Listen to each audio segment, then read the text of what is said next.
Ow. But yeah, I'm ready whenever. You got a controller for it? Sure do. I thought you did. Which one are you using? The PS4? Xbox One. No, the Xbox One. Okay, that's right. Yeah. You have that. Yeah. You have I just used used the metal. I used a PS4 controller for quite a while actually, but it was like so finicky and so annoying, and for a while you had to use like a third-party software to actually make it work Yeah. properly and shit. It's better now. I think it has Windows integration, but yeah, no, after that I was like, you know what, I'm just gonna get a freaking Xbox controller, at least I know it work.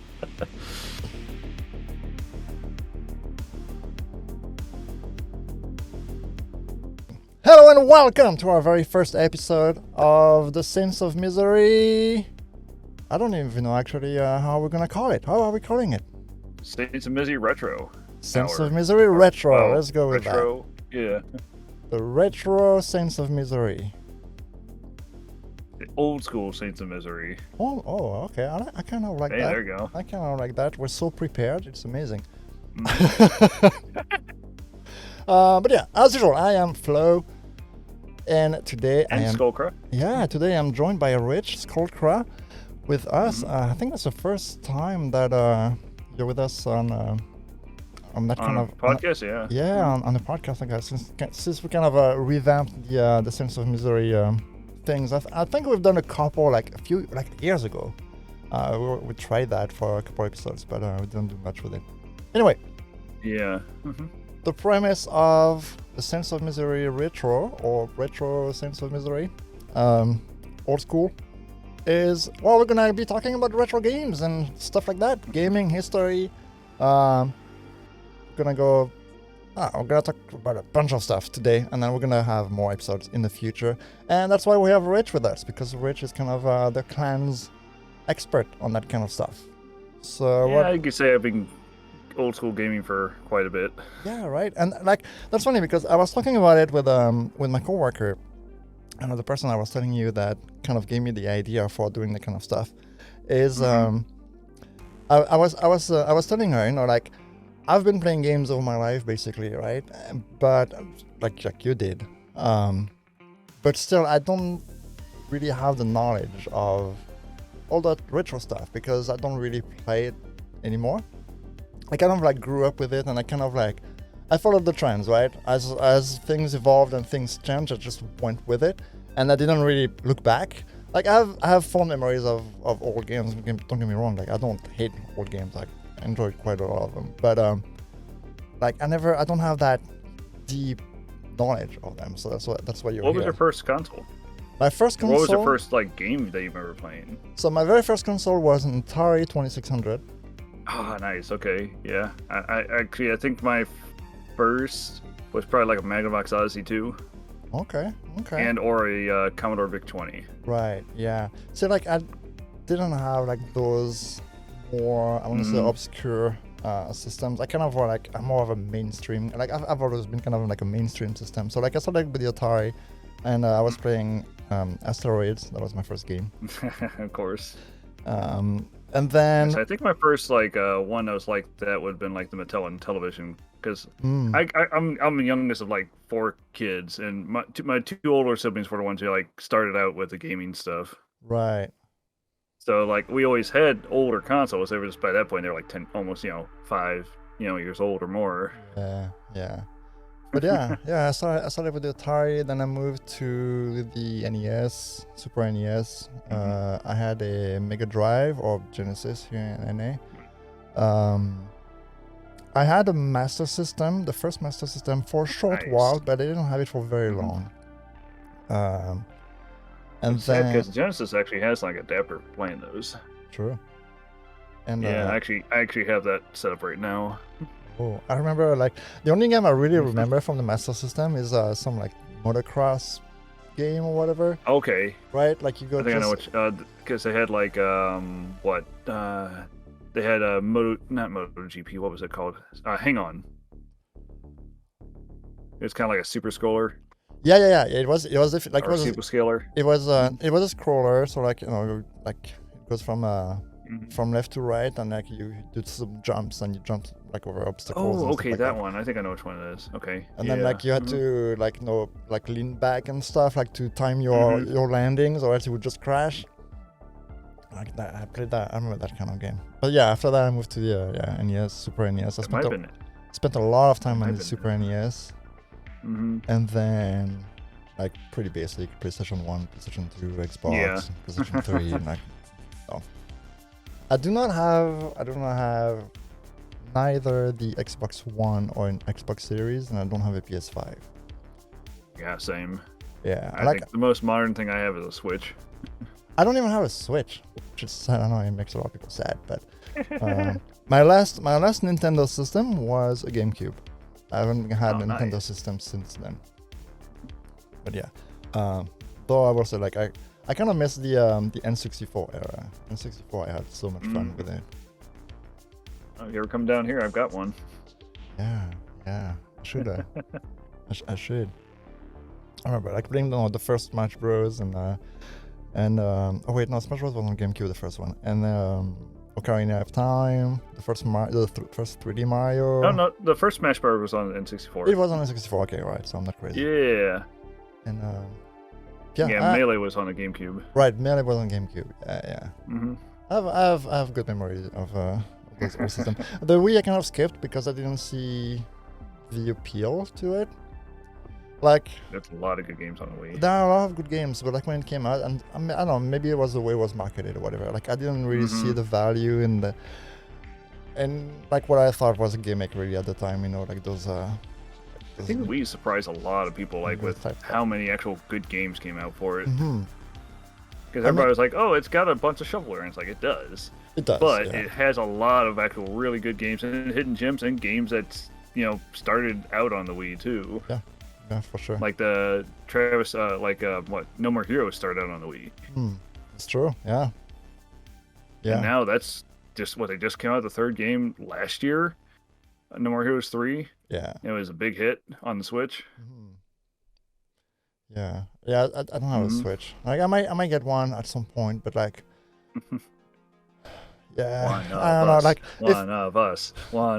Like if people watching this have watched the Roundtable podcast that we do with Ken and Rich and Amanda, like they'll not me. You mean Jeff? Yeah, like they'll kind of know my my take on the Switch. Like I'm not really interested in it. And my reasoning behind it is that there are basically 3 or 4 games that I would like to play on it, and every other games are basically available on other systems that I already have, and I can play them. And like the big thing on the Switch is gonna be the exclusives, and then like the retro games are on there. Exactly, right? Like no, I would like to play Breath of the Wild, even though I'm not a huge Zelda fan, but like the game looks really good. Like I would like to play Breath of the Wild. I'd like to play the Mario games. I'd like to play the Mario Kart, like, things like that, like for sure. But considering the Nintendo's policy about prices and the fact that the Switch to this day is still $350 here in Canada, and the games are still $70, and they never go on sale, I'm like, I can't justify spending $500 just like that for literally 2 games. I can't. Yeah, I can understand that. I was lucky. I actually, because I built PCs on the side, I actually was able to trade in like one of my cheap PCs, or trade to another person for a used Switch. So it technically only cost me like $220 US. Okay, it's not bad. Yeah, it was a relatively cheap system. Yeah. They just wanted something to start with, and I was like, okay, here you go. Here, give me the Switch. Right. And then when they announced the newer version of the Switch, I was kind of disappointed because I was like, okay, maybe they're gonna make it better, more powerful and stuff like that. And I get it, like I know that you don't buy a Switch because you're buying a powerful system. You don't buy a Switch to have like super graphics and stuff. That's like really that. like Nintendo's policy too. It. It's like their thing is they try to use like multiple years old like technology, because one is cheap and because they can efficiently program and build for it. Exactly, and that's the thing, right? It's like it's not Nintendo's focus to have like powerhouses of games in there in terms of every time they do, they end up losing out. Yeah, but like in terms of graphical fidelity and stuff like that, like we like typically, if you're buying a Nintendo system, it's gonna be a fairly underpowered system compared to the other systems in the same kind of field, right? And I get that, but still, I was really disappointed when they announced the Switch OLED. I'm like, so that's all they did? They put a smartphone screen on their Switch. With a technology that's brighter, nicer screen, and it's a little bit better battery life, pretty much. Like it's a nicer screen. That's cool, but it's like, really, that's your improvement? No, just you have a literally a cell phone screen on there that's been out for like 9 years already. I was a little disappointed. It means they can buy them all cheap. But that's good. Yeah, to be fair, that's good. It's a cheaper screen. It does look better. I think it's bigger too. It's a little bit bigger, and it's a little bit, like I said, brighter. Right. I think the resolution's slightly better. Yeah. It's definitely a little bit clearer. I know that. Right. Yeah. Goddamn, Quake fucking runs great on that thing. That's the thing about the Switch. Like some of the game developers have just, I don't know, it's like they're using voodoo magic or something to make their games run on that thing. Like, God, have you seen Doom Eternal on that right? thing? It still runs at like 30 frames a second. It's crazy to me. It's insane. Like, I don't know how to do it. It's crazy. But anyway, so today we're trying a new format as well. We've been rambling for like 10 minutes, but we're trying a new format. We're gonna play a game while we talk about all the stuff that Rich wants to talk about. And it's gonna be great. It's gonna be fun. And today we're playing. What are we Teenage playing? Mutant Ninja Turtles: Shredder's Revenge. That's right. Yeah. So technically not a retro game.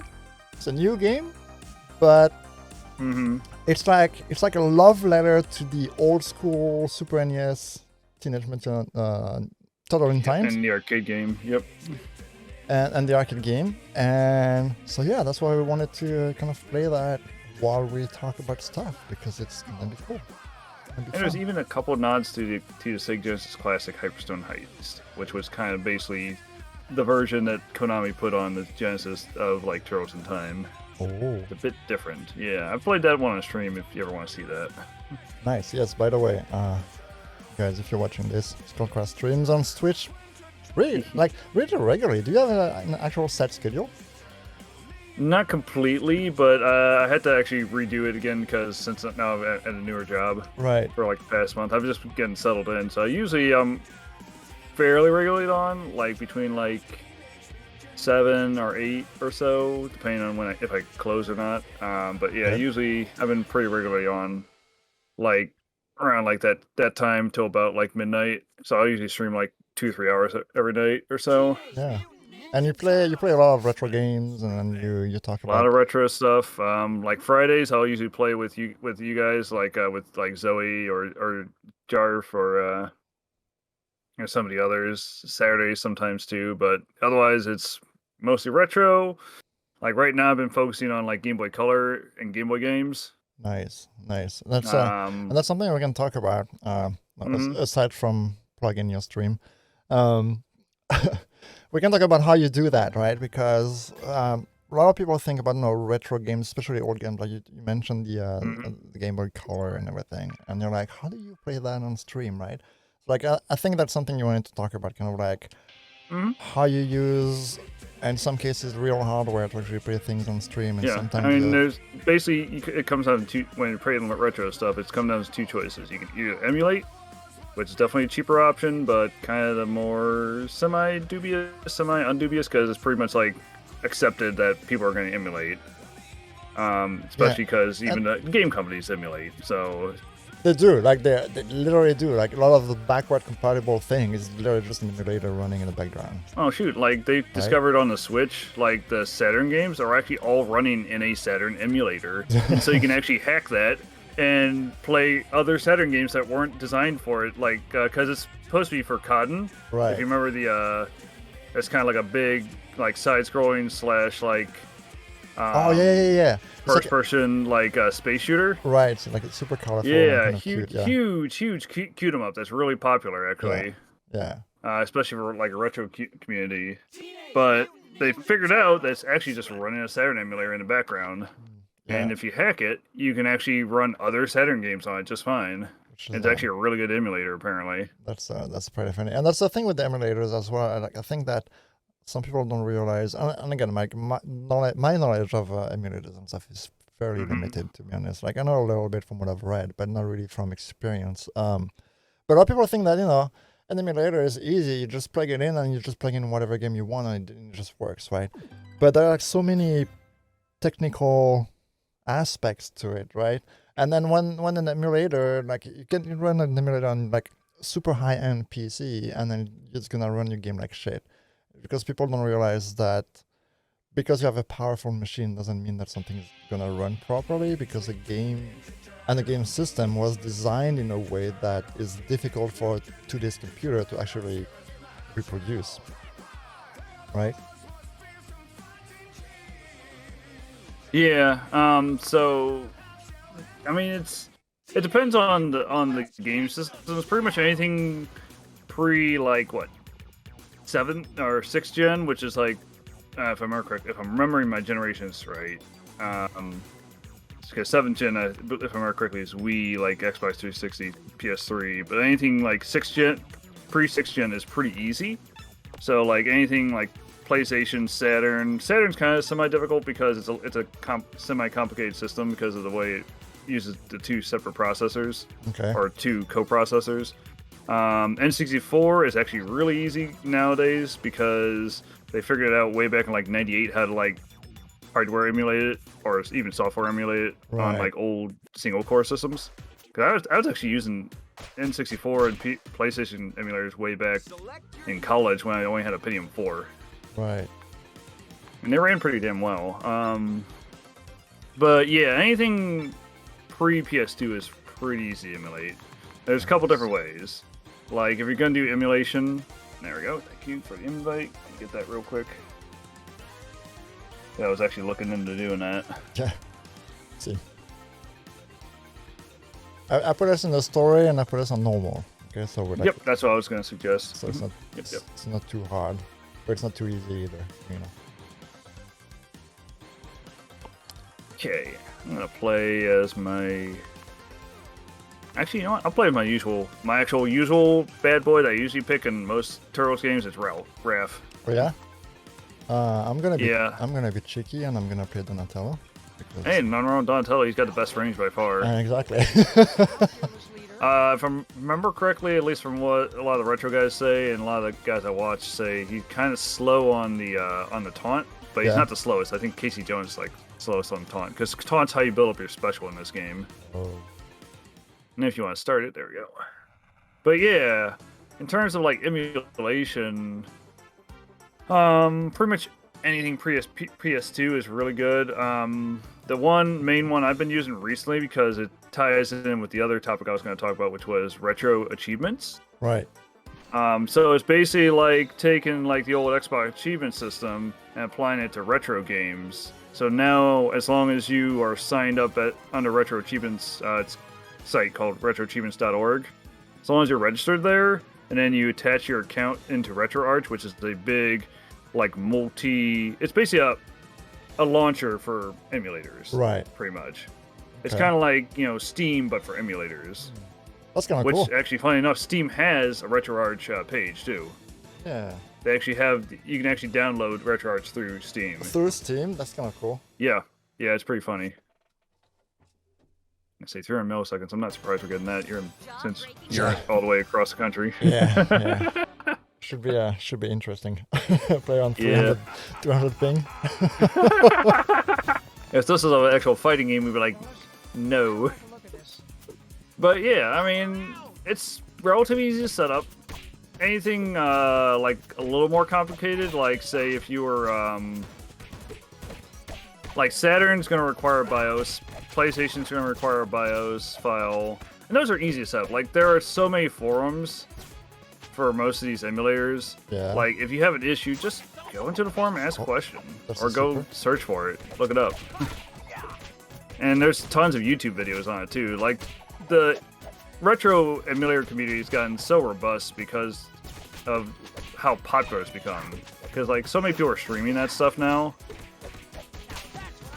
Like I actually watch probably at least 5 different people who use like RetroArch and emulators and even retro achievements. And they're all great people. If you're looking for another one besides me, like Bud Cave TV's a really great guy. But yeah, I mean it's pretty simple. It's just downloading the program, downloading the cores you want to use, which is like the actual emulators. Right. Because RetroArch uses them as like cores. It's all built in Linux pretty much, but it works on Windows and Mac. Oh. It's actually a pretty robust system. You can even download it. I know people have set it up on like 3DS, on I don't know about the Wii, but I actually have a set of emulators on my Wii too, because the Wii's been like homebrewed and like soft modded for years. Right, yeah. For stuff like that. Like, yeah, I mean that's how deep emulation is. You can literally like set up for almost any system. Oh shit. That's my super again. I'm trying to figure out my buttons. Because I kind of skipped the tutorial. No, I got you. There's nothing wrong with that. It's a pretty simple game. There's a old school style beat 'em up, right? So. And it's done by the same guys who did Street of Rage 4. Oh, is it? As well. Yeah, Dotemu. Oh, nice. Street of Rage 4, it was so well done. Oh, I know. Hey, we found Bernie. Hey. He'll actually give you like missions later. Nice. So you can like earn points and stuff for upgrades, which upgrades are usually done in like arcade mode if I remember correctly. So you can actually like upgrade your characters like health and speed and some other things. Oh, can you actually? Yeah. It's funny. It's like need a pizza. I do need a pizza. There's like a progression system. It's kind of funny. Mm-hmm. Yeah, kind of, like I said, just like Street of Rage 4 has as well. Right. Mm-hmm. Like especially if you ever get the DLC, the Mr. X's Nightmare, it actually lets you like grind on the survival mode there for like more experience and more like upgrades and unlocks and stuff.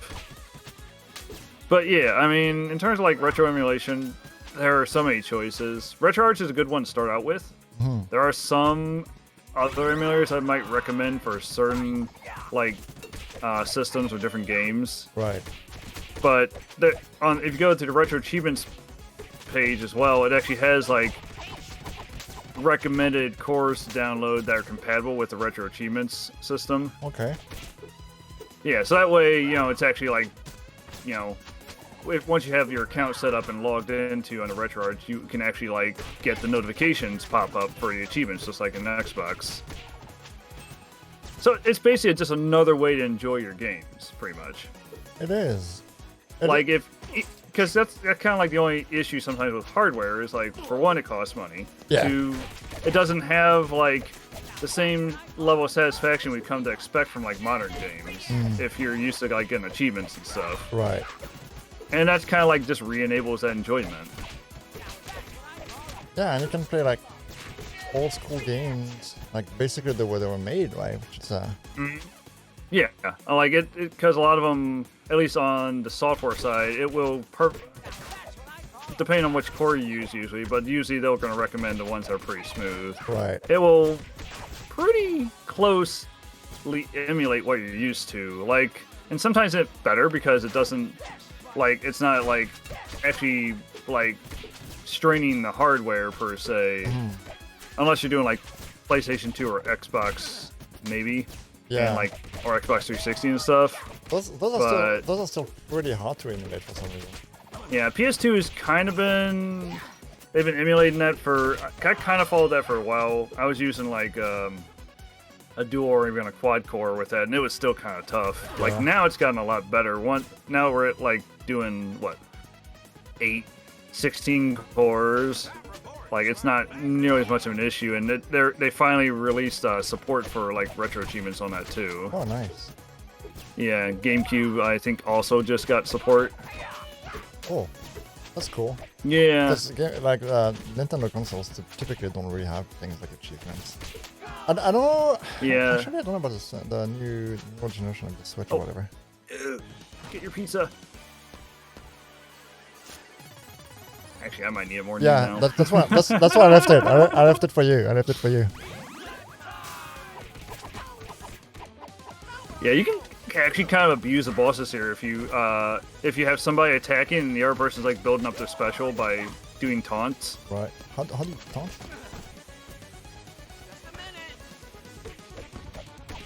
I forgot. Oh shit! I have shoulder buttons. Oh, that's Yep, there you go. There we go. Yeah, you can break bosses with specials in this game. Ooh, power level up.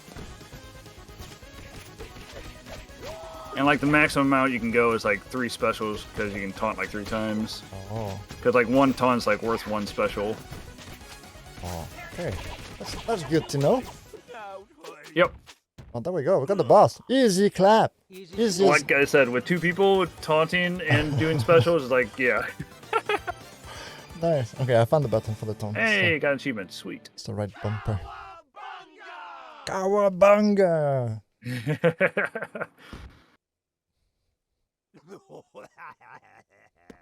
Oh no! Yeah, I mean, there's just so many ways to play games nowadays. And that's like one of the better ways, easier ways to get into like emulating.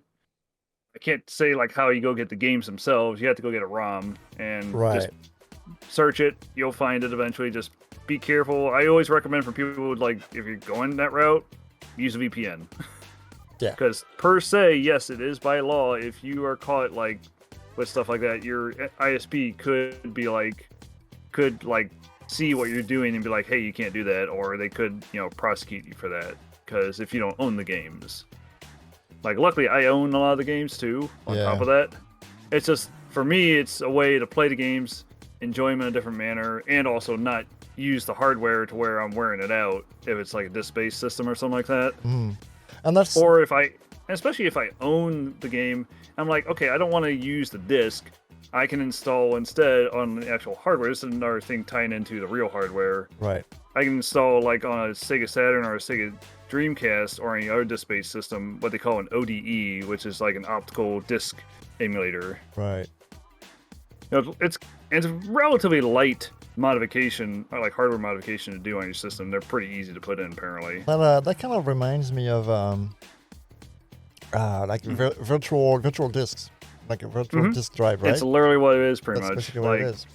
Because it literally replaces like your optical drive, and which is nice because then you save your optical drive in case you actually want to put it back in, or if you want to resell it or anything. Exactly, yeah. With literally like a memory card. With like I think most people end up using like a SD or micro SD or something. Right. Is what they support, and that way you're literally still loading it through the real hardware, just off of a flash drive, basically. Yeah, does that improve the loading times, or is it just basically the same? Oh, I mean, obviously, yeah, you're not running off a disk, because literally like loading off a hard drive or off like MMC, memory, like off of like a cheap laptop. That's obviously faster, which is kind of cool. Yeah. Yeah, but yeah, that reminds me of something like kind of like digress a bit. The whole emulating thing and saving hardware. That's like something that I'm also kind of interested in to see how that's gonna go in the future. Is basically game preservation, right? So many games are just disappearing because that's like a thing we've been fighting for. Because with emulation as well, is like we're still willing to use the real hardware, but we're still gonna use the digital files to help save the games, and companies should really stop like fighting like people trying to do that, because it's like, how else are these games going to be saved for future generations? Exactly, yeah. And that's the thing, right? Because now like all hardware is just getting more rare, right? Because it's older, and a lot of people don't necessarily realize what they have, and it's just not how we are, right? We just when we're done with something, we just get rid of it. So like it's getting harder to find old hardware and then to find the old actual physical copies of the games, considering they were not as mass produced as they are now. Like I would challenge you, like what would the price of like for you to like try to buy an actual like hardware like mesh system right now? Yeah, right? It's like like finding that, and it's gonna be like stupid expensive. Like you have some Yeah. old, you have You're gonna some have to go through eBay.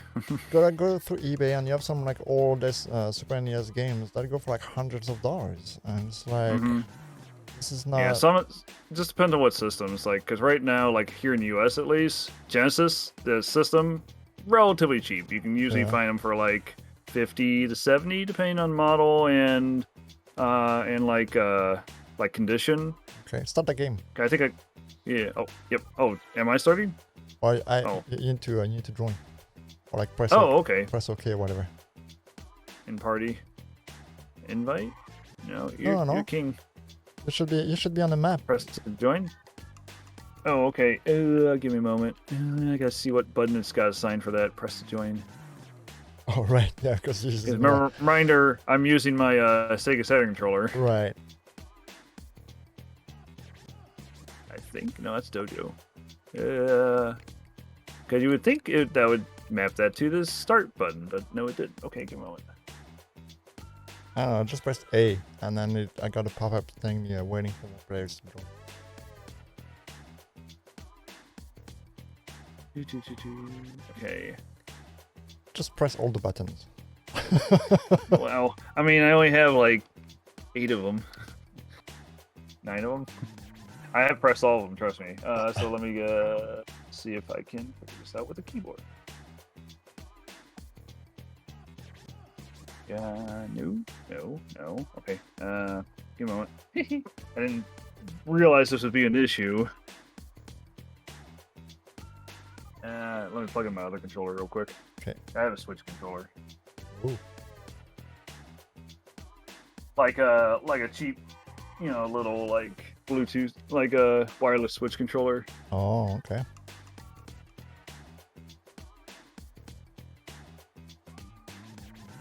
Oh, something. Okay, so is that not mapped? What the heck? That should be mapped. Oh. There we go. Cool. It just took a little bit to respond. Oh, okay. Nice. Yes. And that's something you'll run into with like emulators too, as well. Like sometimes, you'll have to go in and like remap buttons for different, depending on what controller you're using. Right. But once you're used to it, it's not a difficult thing because most are pretty easily set up. Like most of them, especially like in RetroArch, they'll auto detect like what controller, and usually they'll set up pretty optimally.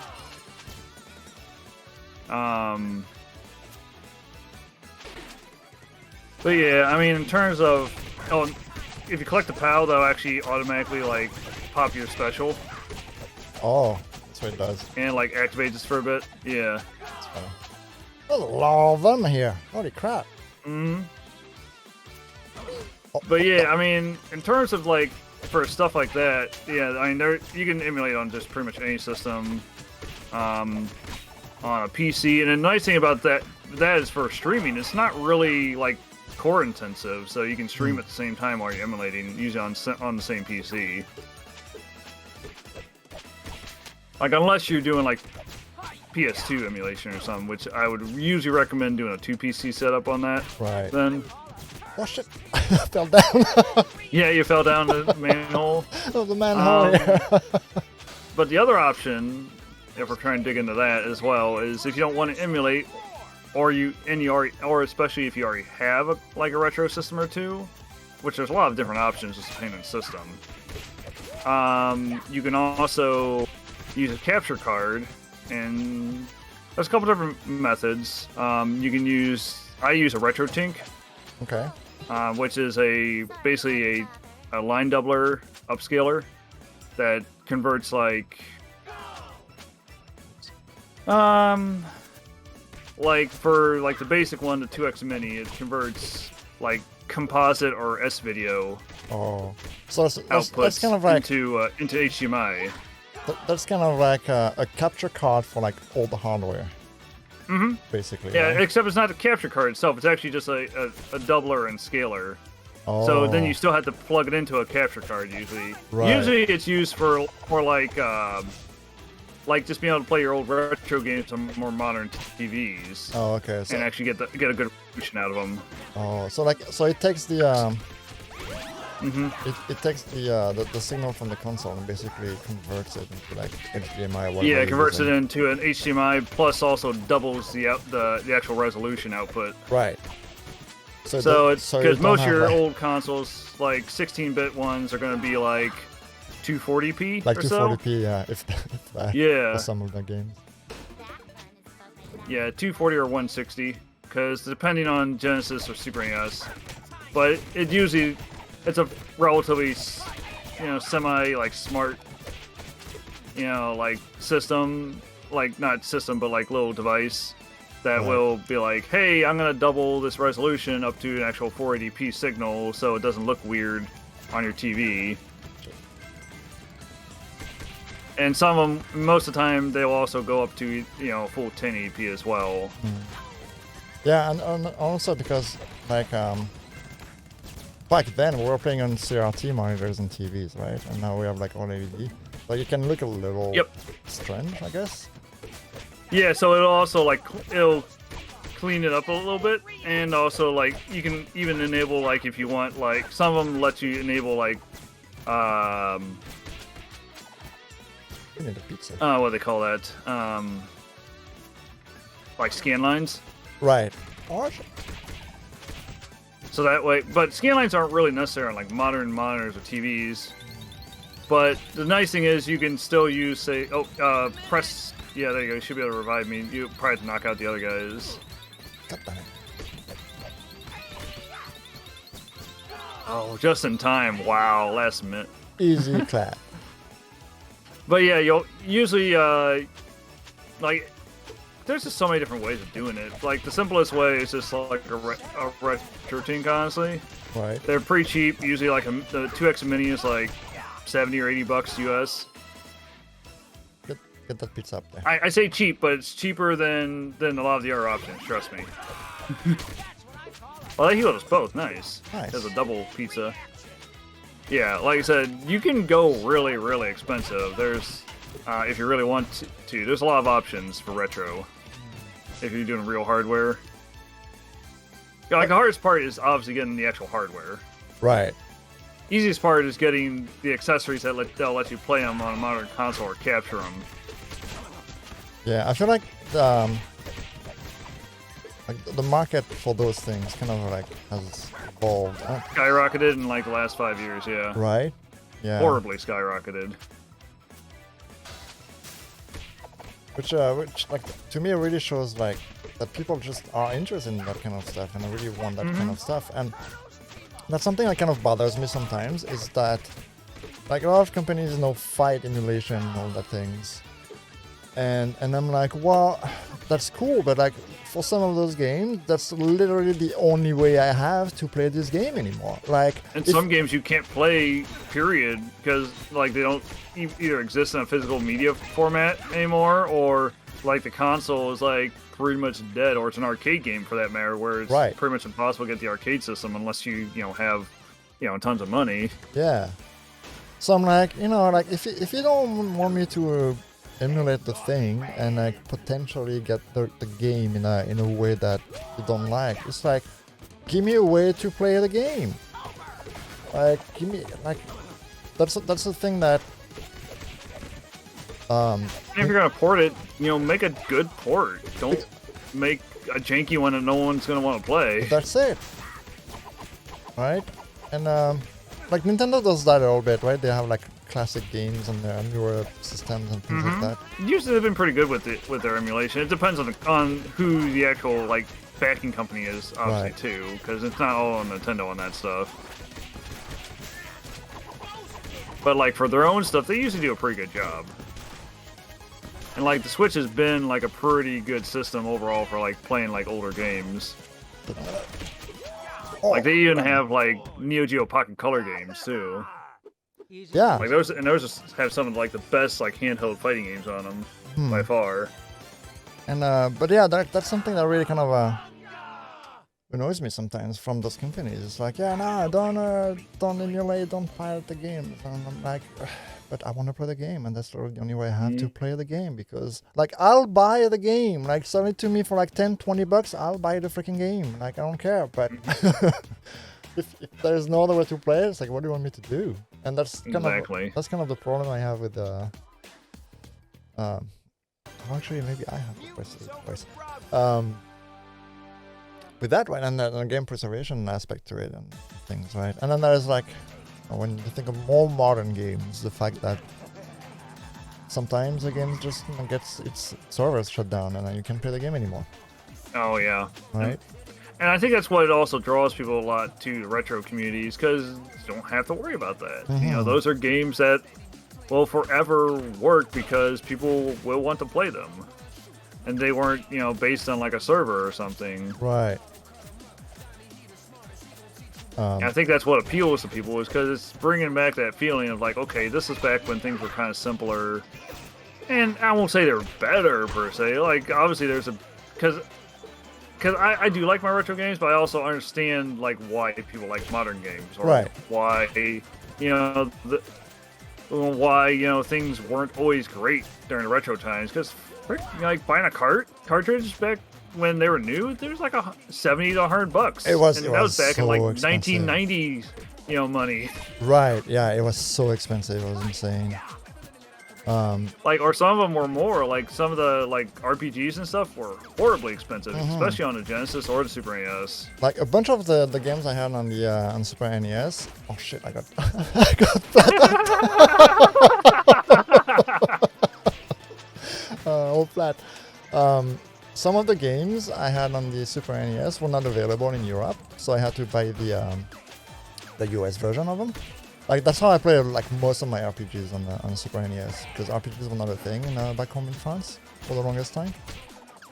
And all my Final Fantasies, Chrono Triggers, and all the stuff. Like I played the US version of them, and I had like an adapter that went like on top of my system, so I could play like US games, because it was region locked back then. I know I'm dead. Oh no, shit. I gotcha. And but yeah, those things were like they cost like an arm and a leg. That was just ridiculous. Because cartridges like were expensive to like manufacture, which is why they started going towards disc-based systems with like the Sega Saturn and stuff, and the PlayStation. And disc-based system too kind of allowed for more data to be in there as well. More data. I mean, and just more like actual like high quality music, voices, like actual not just full motion video, but actual like rendered CGI scenes and stuff. Right. Stop hitting me.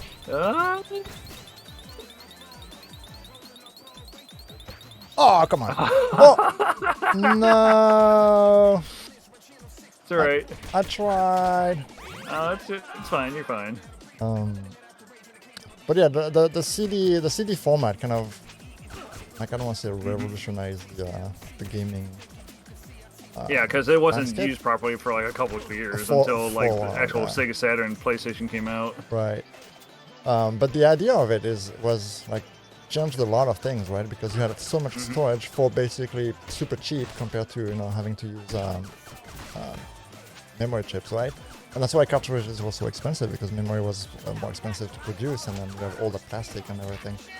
Yep, which I always laugh that we've actually come back to like cartridges now, right. Like the DS and the Switch, and Nintendo's really been pushing that, and that's actually really cool that they have, and because there's definitely a lot of advantages to like a cartridge, just that it doesn't usually have loading screens, period. Yeah, like loading times is so much shorter, and typically games like depending on the games, I guess. But so don't tell people who bought the Street Fighter Alpha 2 for the Super NES, because it still has some loading screens, but it's mostly like because it had a special chip in that game that actually would like decompress and load like all the sounds, and that's why like at the beginning of the match it would literally freeze the entire game for like a couple seconds, and then it would start, because it was literally taking that time to load all the sounds. That's funny.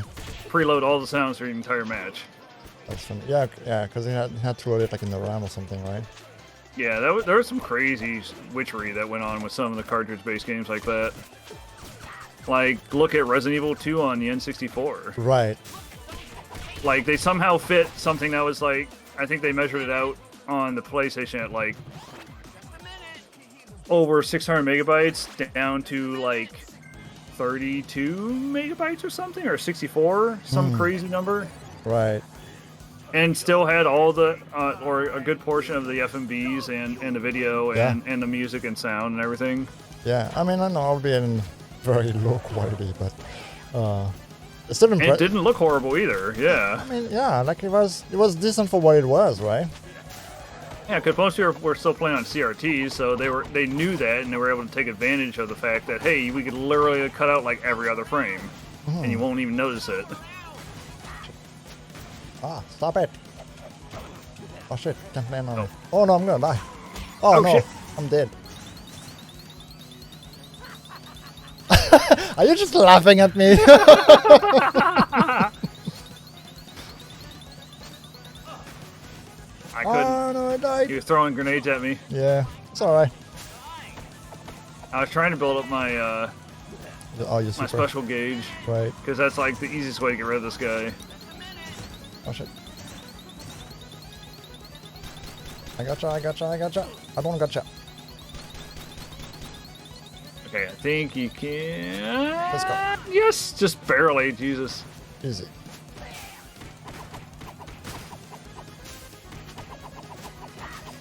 Ow. Keep hitting the tires.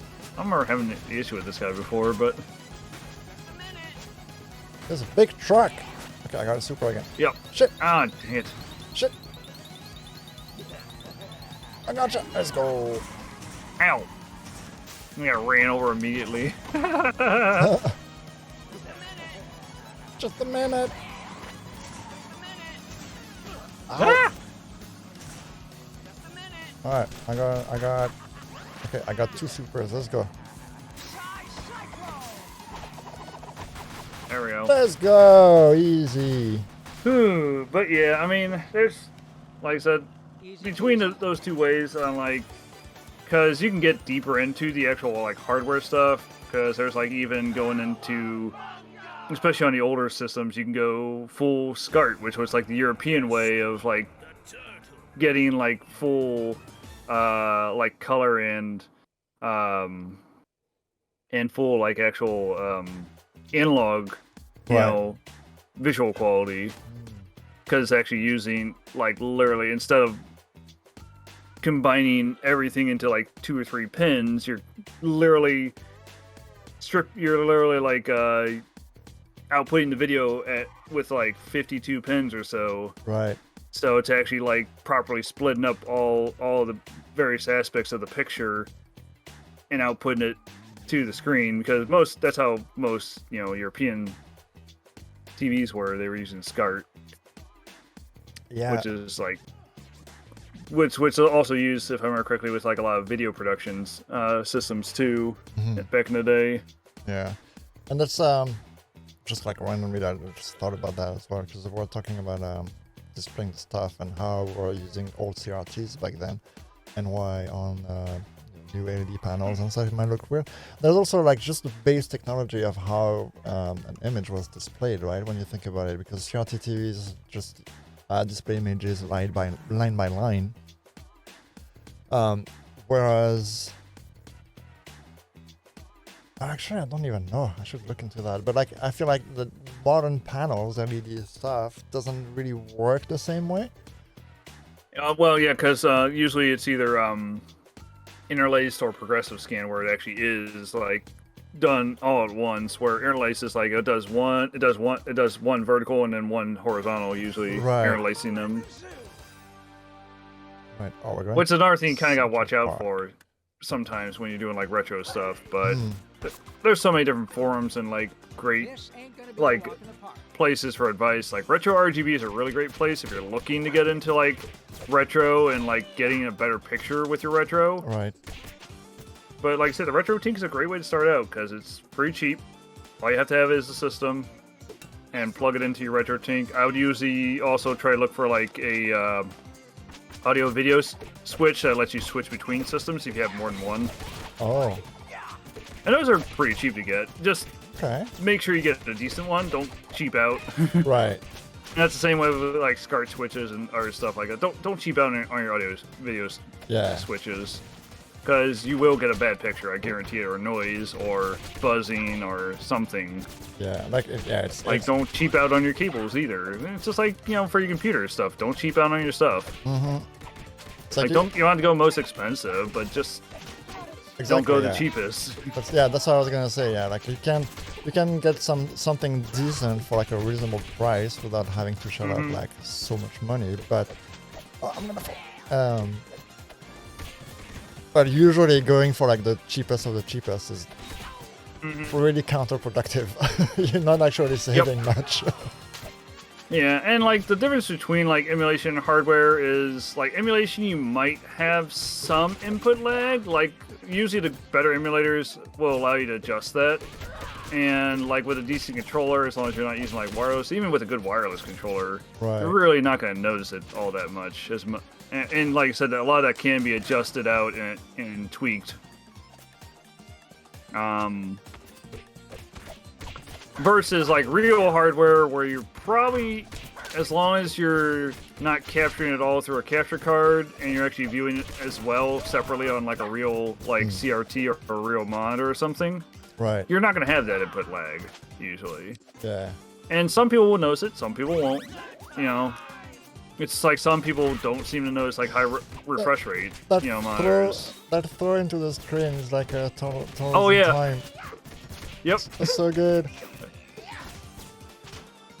Which is something we never had on the Genesis with Hyperstone Heist, but we had some other stuff like overall I think the sound was a bit in some ways better, and you also I felt like the actual like combat system was a little tighter in Hyperstone Heist. Cause I like played like between the two like on stream once, and I was like, okay, I was having no issues with Hyperstone Heist, probably because I endlessly played that way back in the day, because I didn't have any new consoles after my Genesis until I got my GameCube. Right. Okay, you have a pretty big gap there. Yeah, I went literally from 91 till 2003 without a new system. Oh, wow. Besides like PC and like handheld. I had a Game Boy Color, you know, in between then, and like we'd upgraded the computer like once or twice before I went to college. You know, went from like 386 to 486 to like an actual like modern, technically like AMD K62 processor that I built with a Voodoo 3 2000. And you went kind of wishing I never traded that or never, you know, recycled that thing, because now those things are those cars. That's a whole nother like retro like versus emulation argument, is like retro PCs versus like using like DOSBox or like a modern source port. That monkey just threw a banana at me. Yes, they are throwing bananas at you. It does hurt. But yeah, I'm like, because those type of setups are pretty expensive now. Like you're talking like the price of an actual new PC build is what you can easily spend on a retro PC build, which is kind of crazy. It is kind of crazy. And you can still capture those with a capture card too. Right. Almost both died here. Mm-hmm. Oh, there we go.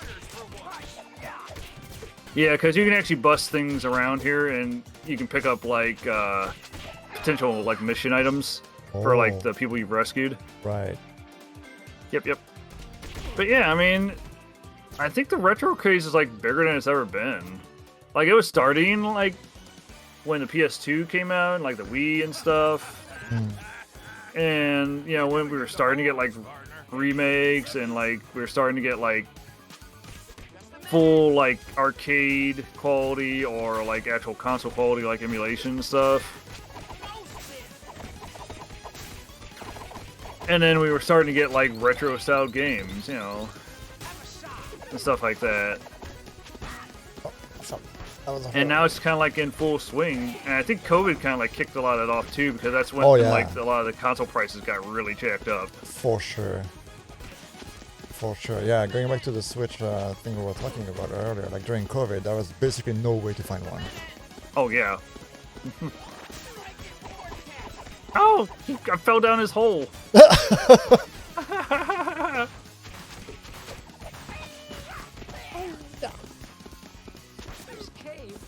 I fell again. Oh, I have a touch. Okay, they're both almost dead. Alright. Let me play my Game Boy for a bit. Okay, I got one. Just a minute. Don't die. Ow! Oh, nice stop. Oh, you lag. I saw that too. I'm lagging. Oh no! Oh, come on! Oh no! Ah! No! I had like 1500 ping there for a few seconds. Oh god. That was not fun. Okay, I got super. Come on, come here. Let's go. Yeah, I decided not to record from mine. I was like, yeah, we can just capture it from yours. That's fine. Because if you're already heading that type of ping, like, not that recording would really affect that, but No, recording wouldn't affect it, but yeah. Yeah, it don't really matter either way. Yeah, I mean, yeah. I don't know how it handles online. I'm guessing it's peer-to-peer. Yeah, It's probably peer-to-peer. I believe it's supposed to be like peer-to-peer. Okay. It's still, yeah. Like, it still plays pretty well, even with a high ping. Like, I've noticed that most people don't tend to have a huge issue with it. Mm-hmm. I mean, no, we're not playing a competitive shooter here, so like, it doesn't matter too much. Yeah, we're not playing Quake, which was my other suggestion. Mm. I don't think Quake would have that much of a ping, that big of a ping lag. I've never noticed any issues with it. I play with Zoe, and they're up in Wisconsin, and I don't ever really notice a huge issue. I think if we did that, we'd probably either play just classic or we'd do horde mode. Right. I haven't played Quake in forever. Literally. I mean, I guess, what questions do you have about emulation? I guess that other viewers might have who are not as familiar with it, or like just retro stuff in general. God, I could literally go on for hours, but I'm like, I think we need to get a little more focus back on the conversation. Oh, that's fine. I mean, that's what we have too, right? Now we're kind of talking about retro stuff, a little bit of like something I'm really interested in is gaming history, and so like that's good because we're touching on that. Right? We're talking about like different systems and different eras and stuff like that. So we're pretty good on that. What do you have that you want to know about it? I'm not sure. I mean, like, you know, you've been telling us quite a few interesting things already about it. That oh, there's a train. No, I end up getting hit by a train. That's close. Yeah, I think I answered quite a few questions that I might have already. I think one of the concerns that some people may have was how difficult maybe it is to get into it, because I remember like back in my days, I was running a couple emulators on my PC. What was I running? I was running SNES for the Super NES. Okay. Yep. Yeah, probably ZNES. Yeah. Which was like one of the first ones I remember using like high school. Yeah. ZNES, yeah. We used to run them in the computer lab all the time. So like I was using that back then for SNES games, and I was running also, I can't remember how it was called, but a Neo Geo emulator. Which one? I can't remember which one for Neo Geo. Oh, for Neo Geo? Okay. Yeah. I know the more recent one is like Final Burn Neo. Yeah, like I don't remember how it was called way back in the days. And but it was kind of the same thing, right? You know, you got your emulator, and then you got your ROMs, and then your games. And what I really like about the Neo Geo emulator is that you could actually do more stuff. You could like freeze frame, you could capture frames, you could like literally capture sprites separately. Yep. And I remember playing games like Last Blade 2 and not King of Fighters, Final Fury, Mark of the Wolves and stuff like that. Okay, yeah, Garo. Yep. Yeah. because the animations in those games are like so good. Super really good, yeah. And I would that's actually, I think, that's how Mugen got really big, which is like kind of emulation, but it's kind of like its own like unique like fighting system. Right. That is basically like a moddable fighting game, pretty much. Like that's what Ken actually he got started, I think, like recording and streaming that on YouTube. Oh, okay. I've seen some of his old stuff, and he was pretty good. Yeah. So yeah, I remember that emulator, even though I don't remember the name of it. Shit. The thing eating me? What the hell? Yes, yeah, they will grab you in their mouths. So yeah, I remember that one specifically just because of the extra things you could do with it. And I remember just like capturing and saving like every single sprite of animations for the characters and stuff, and like making my own little animations on the side, like on Flash and things from it. I'm gonna die. Oh, left button. I keep pressing right button. That's alright. Whoops. And I'm just gonna laugh at you while you're down. That's alright. And he's eating me again. God damn it. But yeah, so like that's kind of like the extent of my knowledge really for emulation. Like that's from years and years ago. I haven't really had the need to do emulation like in the past recent times. Just because no, like I said when we started the show, is like shit. I'm looking at I was looking at your sprite instead of looking at mine. I was like, why is it not doing what I'm telling it to do?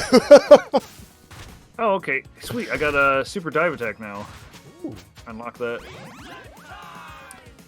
Well, do you have any questions about like actual retro hardware? Retro hardware. Well, what's the easiest one? Like system to get into? To kind of get into for like not for someone who would like to like get into that kind of stuff, get back into retro hardware and maybe get into streaming with it, whatever. Like, I know you touched a little bit on how to capture that. But yeah, probably Sega Genesis is probably one of the easiest ones. Yeah. In my opinion. Just I'll admit I'm kind of biased because I am really big on the Sega hardware, but also just because it's actually one of the cheaper ones to actually pick up usually. So that or the Wii as well. The Wii is actually really easy and cheap to get into, and because of the fact that you can either use a Wii U and still output through HDMI that way. Oh. Okay. Then you can just go directly into a capture card, obviously. Right. Oh shit. And Wii is definitely considered like retro. Like some people will say, well, I mean, you know, it's the same generation as the 360 and the PS3, but at least if you're only playing Wii games, they're still kind of like, it's basically like a Super GameCube. Right. And a lot of those are very classic games, too. And the Wii also did have like its own like retro game shop and stuff, and like it actually had like the virtual console, so you could play kind of basically like you could have bought, you know, emulated games that way. Hit him once. And there we go. Not felt bad about the fact that you emulate them because they're paid for. Now, obviously, the shop is not open. You cannot buy and download games anymore for it. Right. But it's easy enough to set up, like a workaround for that, and like to set up with emulators. Like the Wii is probably one of the easiest systems, like more modern systems, to actually like emulate on, because it actually has like a homebrew channel and stuff where you can set that up.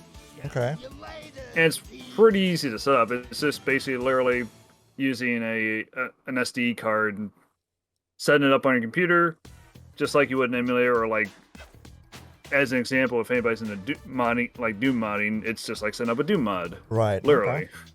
Very simple. Just put it in a folder, putting all your stuff in order, plugging it into your Wii, making sure you install it correctly. But there's so many different instructions and like guides for doing it. It's really, I don't think I've ever bricked my Wii, like even come close to it.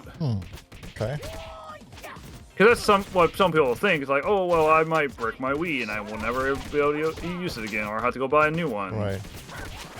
Because to be fair, very low chance. Right. There are some systems like that if you modded them, whatever, especially for homebrew and things, like basically your system, or like I don't want to say it was dead, but like if you messed it up, like it was a break. I remember modding. Yeah. I remember modding my my PSP back then. Mm-hmm. Yep. So you had the same. You had the same potential issues with it. Right. And that's another popular system to do stuff with too. Yeah. And I remember the PSP was so like difficult. Oh, I don't know if I should say difficult, but like for the time, especially for me, Yeah. like felt really difficult to mod because you needed like a special battery, and you needed to like really take the battery apart and do something to it. And then you need a special firmware. Yeah, you need firmware, you need a certain model, stuff like that. A certain model, certain firmware and things. And then to make it work. And I finally got it to work, but then the thing is, like, when my battery died, I basically couldn't use my PSP anymore. So I still have it. I mean, I could just get a regular PSP battery, I guess, and just do a factory reset on it, but those are pretty cheap to get nowadays. yeah. Like PSP is probably one of the more popular systems to mod and emulate, or even just use on stream too. Because, like, the only thing you need for a PSP is you just need to make sure you have a 2,000 or 3,000 series model. Yeah. So that way you can actually output video Yeah. with it. You can output either composite or component. Component's probably preferred because it looks a lot better. Looks better, yeah. It's like if you're going with a retro tink or something like that, they're a little more expensive because you got to get the pro model. But I mean, you're looking at I think like 120 or 140 instead of like 75 or 80 USD. Right. So it's not horribly expensive, and it's usable with a lot of our systems then too, because then you can do like a PSP or a GameCube or yeah, PSP, a GameCube, PS2, Xbox 360, Xbox, stuff like that. You know, if you didn't want to use HDMI on your Xbox 360 for whatever reason. For whatever reason, right? I mean, hey, per se, I started with my 360 on component. I was gonna say when the 360 came out, it didn't have HDMI. The first version of 360. That's only the second generation of 360 that had an HDMI port. Yep. Like I think the Elites was when they first started doing that. Yeah, and then they put it just on all of them because they were like, okay. Yeah, I believe it was the PS3 that was the first one to have an HDMI. Yep, to have only HDMI. Yeah. Well, not only HDMI, but to actually come standard with HDMI. Yeah, like come standard with it, like straight out. I hate these things. There we go. Oh.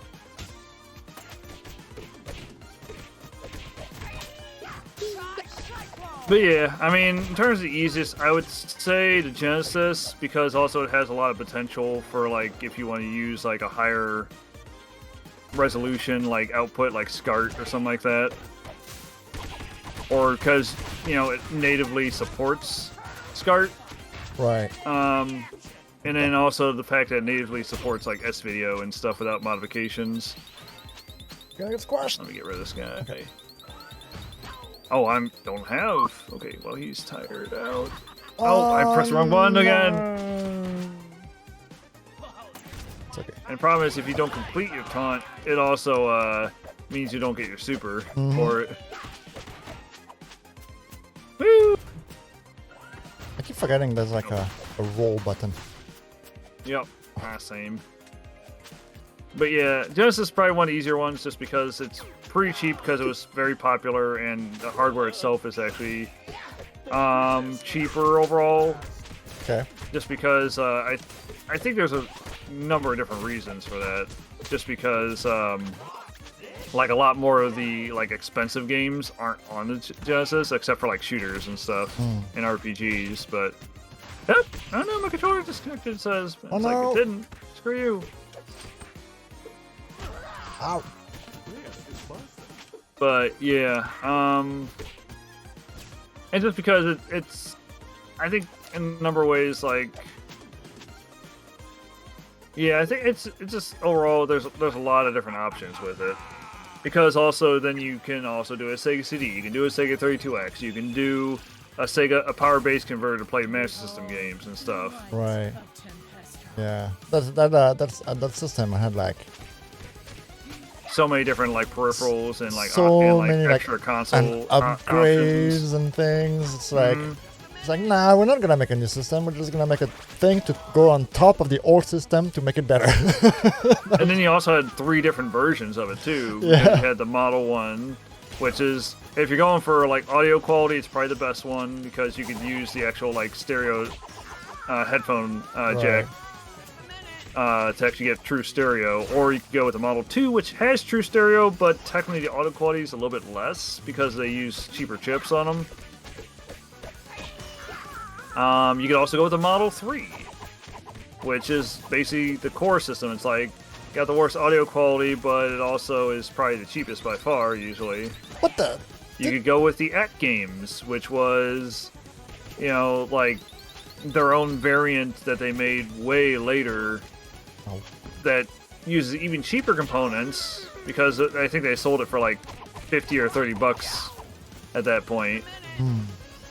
That's too bad. And it still works, you know, and like I said, not great quality, but if you're looking to get into like using real hardware for streaming, like it's a cheap way to get into them.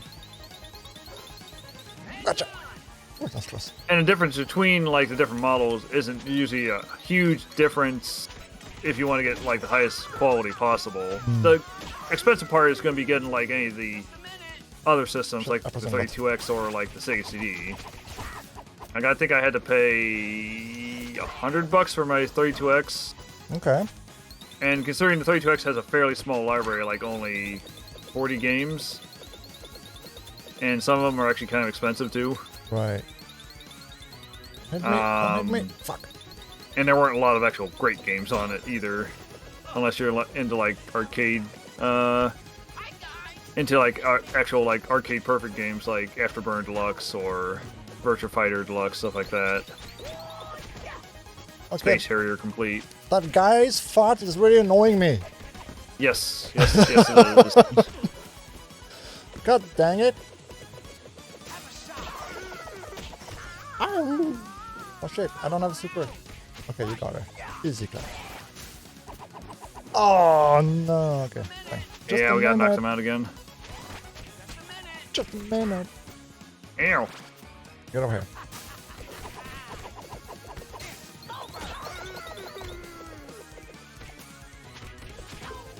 Ow. Okay.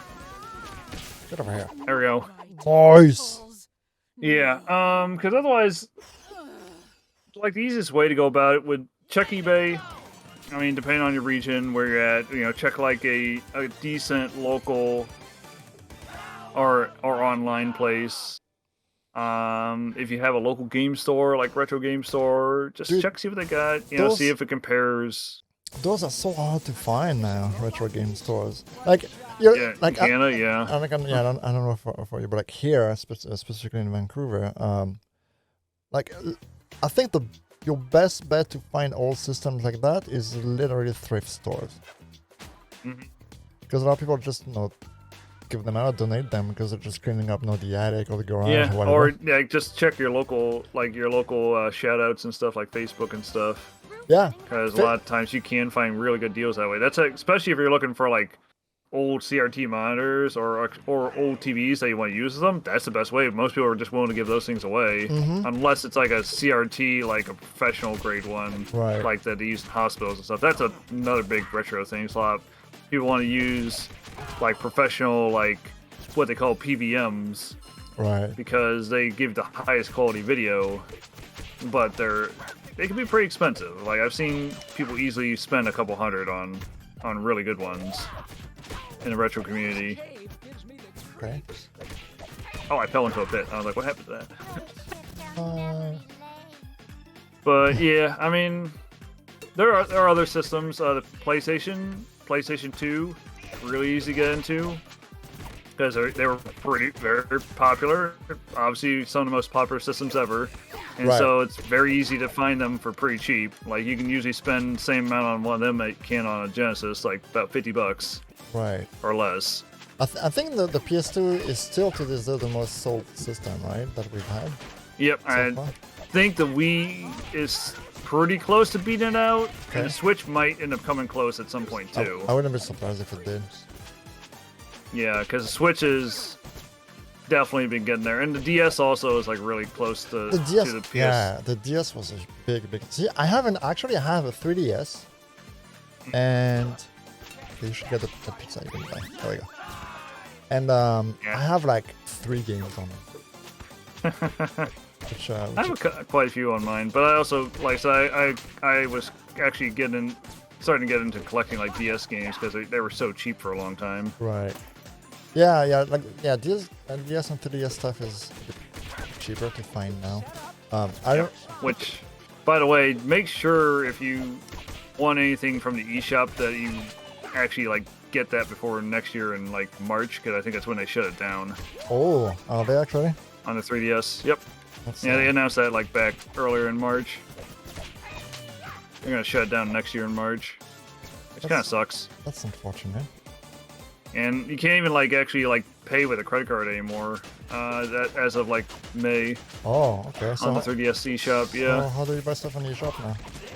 I think you had to buy a gift card first. Oh, okay. Oh, wrong button. That works. But yeah, I mean, like, so there's lots of different ways to get into stuff like that. Like technically, if like there's even stuff like you can buy like say a Neo Geo Mini, like the little mini cabinets you've seen. Okay. Like I showed it off on Discord a couple times. You can buy that. They're like $50, and then you can actually hack it to, have it load emulators. That's kind of cool. Because it actually does. They hacked it like not too long after it came out, and they were playing like NES games. They were playing Sega Genesis games. They were playing more Neo Geo games than what it initially had. Right. So it's literally like a RetroPie, which is another way to get into emulating. If you want like hardware level emulation, you can use a retro. Right. That's something Pi. You can use like a Raspberry Pi. Oh yeah. To build your own arcade or your own emulator or your own console system. And those can be fairly cheap to put together too. Yeah. You're looking at like what, $40-$50 to build one of those usually. $80 if you want to get one of the higher end ones. Right. I mean no. And maybe like $100 with like all the possible options usually or something. Compared to like spending like $1,500 on the PC or something. So yeah, exactly. Or spending like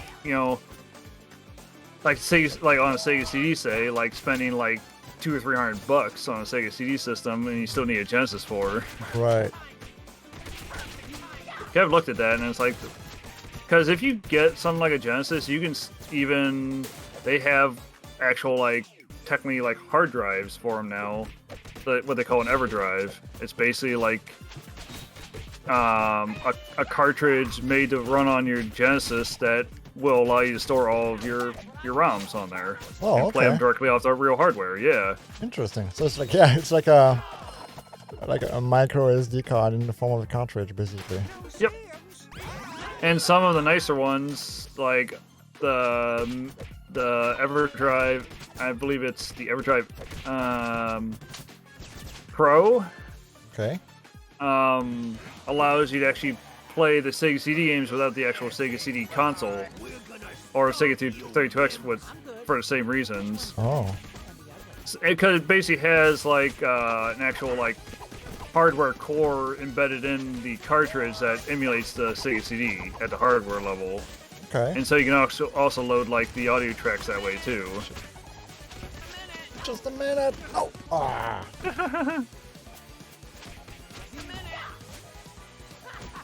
Oh, come on. Which kind of leads into like another thing, because that into another like hardware like emulation, like branch you can go into, which is because a lot of the EverDrives use what they call FPGA cores. If you're kind of familiar with that term. Not really. Basically, they are actual like physical like processor cores that are configured to directly emulate the actual hardware of the system that you're trying to play. Oh, okay. So like there's a big one called the Mister, which is literally like a customizable, modifiable like set of hardware cores that you can set up based on like, and you have to basically buy the actual cores to set them up that way. So you can literally like emulate at the hardware level the system you're trying to emulate, rather than doing it all through software. Right. Which I would assume works better than doing it through software, right? Yeah, it's a bit more expensive. You're looking at like 150 to 200 to $300, but it's way cheaper than like buying the actual systems and buying all the games and stuff on top of that.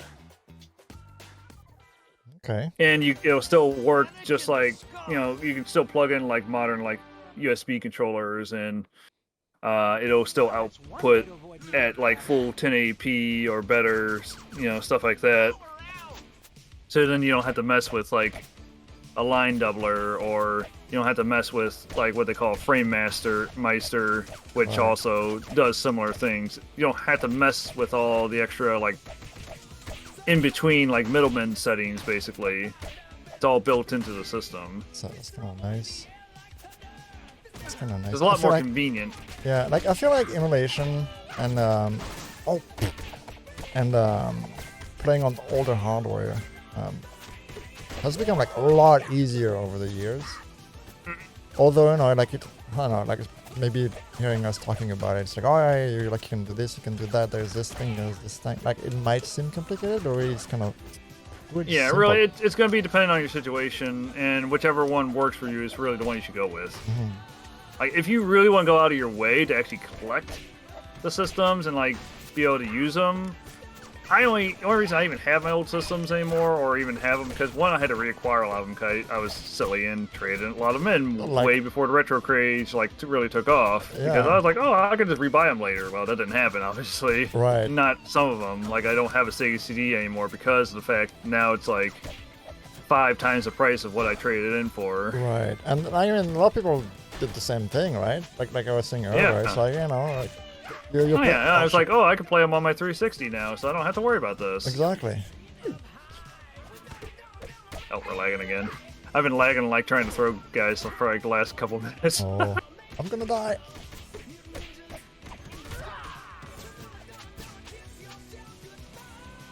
Music, man. Oh, I know, the music's great. This guy is like not dying because he's like, well, I can't throw him. He's stuck. Pizza. Oh, good. Thank God. Get off your kite. But yeah, I mean, there's so many different ways nowadays to like play old games. You really want to play old games in a manner like that you're comfortable with. Right. Like if you actually want to play them as close as possible on real hardware, you can. If you want to just see what they were like, or just like enjoy them in a way that that you want, and you don't have the real hardware, but you want to enjoy them still, but you want to enjoy them as close to the real thing as possible without actually having the hardware. Emulation's definitely the way to go. Mm-hmm. You missed your pizza. And a lot of times they allow for stuff like fan translations and fan hacks and stuff like that, so you can do different things with them. You can do randomizers with them. It's true, actually. I remember again on the Super NES, the only way I could play a lot of the RPGs was on playing the US version. But a lot of the time the US version wouldn't come out until like months later after the initial release, right? Because localization and also the market. Some companies back then didn't think there was a market for RPGs in the US. Whatever. And that's sometimes the only way to play some older games, because they never release like a stateside release. Yeah.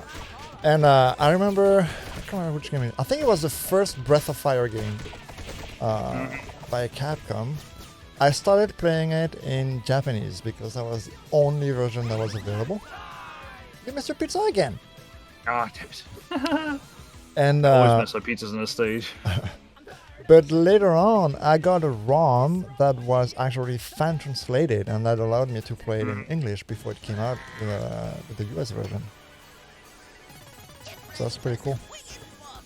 Yeah, I've actually been playing quite a few games that way that I wouldn't have been able to play otherwise, like the sequel Pokemon trading card game on the second one that came out on the Game Boy Color that was never released over here. Yeah. Because it actually had like the Team Rocket booster packs that we never got here, you know, on the actual, you know, video game. So I mean, I was playing that like in college a lot, and I never would have been able to play without a fan translation. Right. Shoot, I mean that's how I played. What was it? Like some of the fantasy, like the Fantasy Star games that are exclusive to Japan on the Game Gear. Don't shoot at me. Don't you? Oh, god dang it. That's how I first played, Dragon Quest V, because it was never released here until the DS. Come on. Ah. I'm gonna die too. Oh, I'm dead now. Wait, no, I'm not dead. I still got one. Next. We're both on our last life. Oh, no. Oh. Ow. Okay, I'm dead. Give me a rat. Oh, goddammit. Oh, no. Can't stop it. Ah. Oh, you suck. Okay, alright. Okay. Last life. We can do Okay, it. oh, you still have 2 lives, I guess. Okay. I was trying to see, like, where's our lives? And like, oh, they're up there. There we go. Got rid of that guy. Fuck, I'm trying to charge my super. Oh, he ran away before I could hit him. He is almost dead.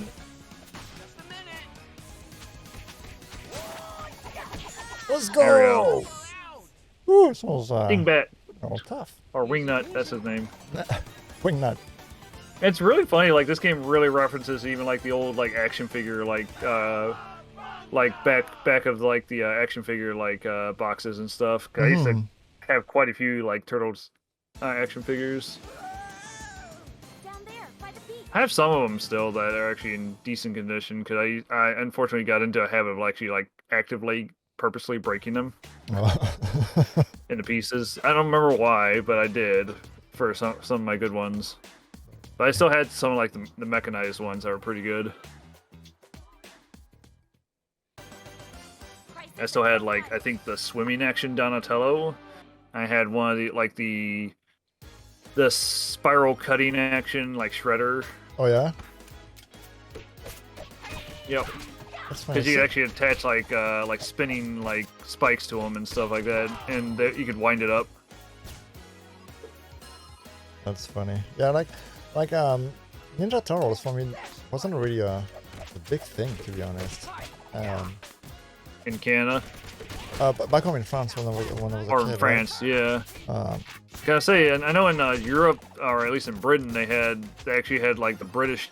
Oh wait, no, that wasn't. No, they did have British Ninja Turtles too. I know they had British Transformers. I remember that. Right.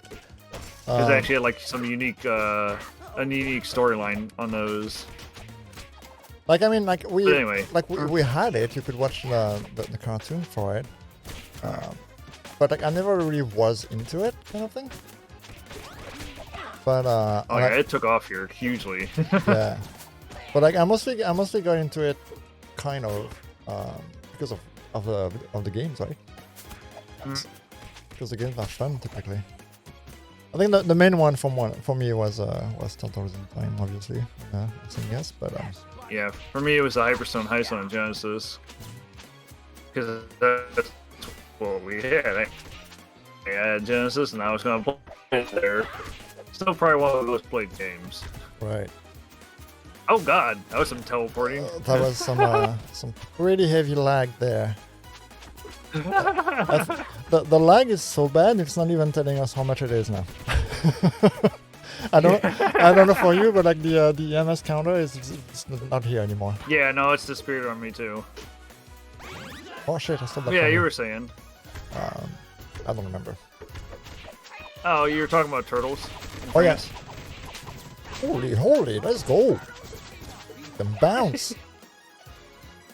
Yeah, Turtles wasn't like big thing for me. Like it was there and available for the kids. Just yeah, I never really got into it until I started playing the games. That's why I like playing the Donatello, because I used to play the Donatello all the time in Turtles in Time. Ow. Yeah, I think I always use Raph because he's a bit faster. Yeah. I always liked Raph because he was always like like the outlaw punk kind of. Right. Like kind of the semi-strict, like but outlaw, like the guy who would just go off and do his own thing because It's a little bit of he was the only, he was like the Wolverine of the group. Right. It's kind of the rebel of the group, really. It's just like, you know what? Fuck these guys, I'm just doing my thing. Until Leo gets here and be like, yo, dude, don't do that.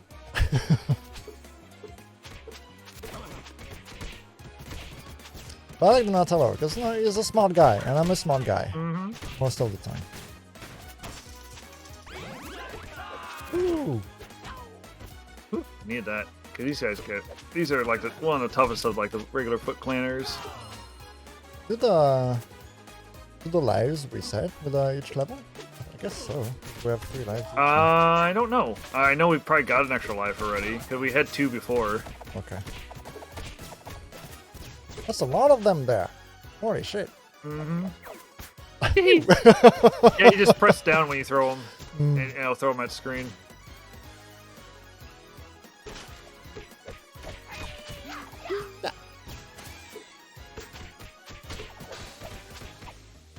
Yeah, I mean, when it comes to options, there's just so many for real versus emulation. Because there's even like, you know, there's like even like the stuff like the Retron machines and stuff like that are like that will play like the original cartridges or the original disc and stuff, and some of them are like 5-in-1 systems. Oh, we got a hit the pumps. There you go. And you can buy those, and some of them are pretty decent, some of them aren't that great. And the nice thing is some of those will let you play games on like a console level on a TV that you wouldn't normally have been able to play, like Game Gear games and stuff like that. Right. Which is also and there's some really good Game Gear games, like because there are some that are exclusive to the Game Gear, because the Game Gear was basically like a portable Master System.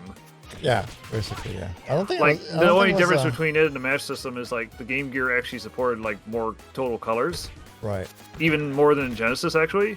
But it just couldn't display them all at once. But it did allow some neat tricks that some programmers got around that let you see more colors on a Game Gear than you could on a Genesis at once.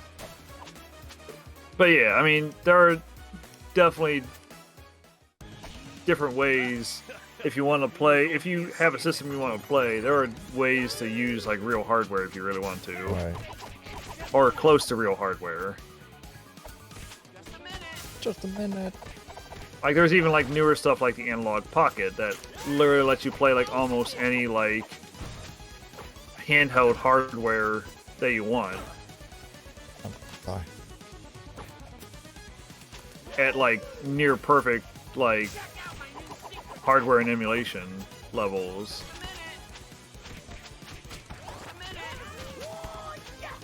There's so many options. I mean, it's really just what you want, whatever you want. What price point do you want to spend? All right, if you want to go cheap, you know, go emulate it. Go, or even if you want to use like near hardware level emulation, use a retro, you know, Pi. You know, build like a little Raspberry Pi system. They're very easy to work with. And it's a great way to get into like PC building at that rate too. Then it's true, yeah. Because there are people who you can literally like build a RetroPie as a PC if you want a cheap PC to start with.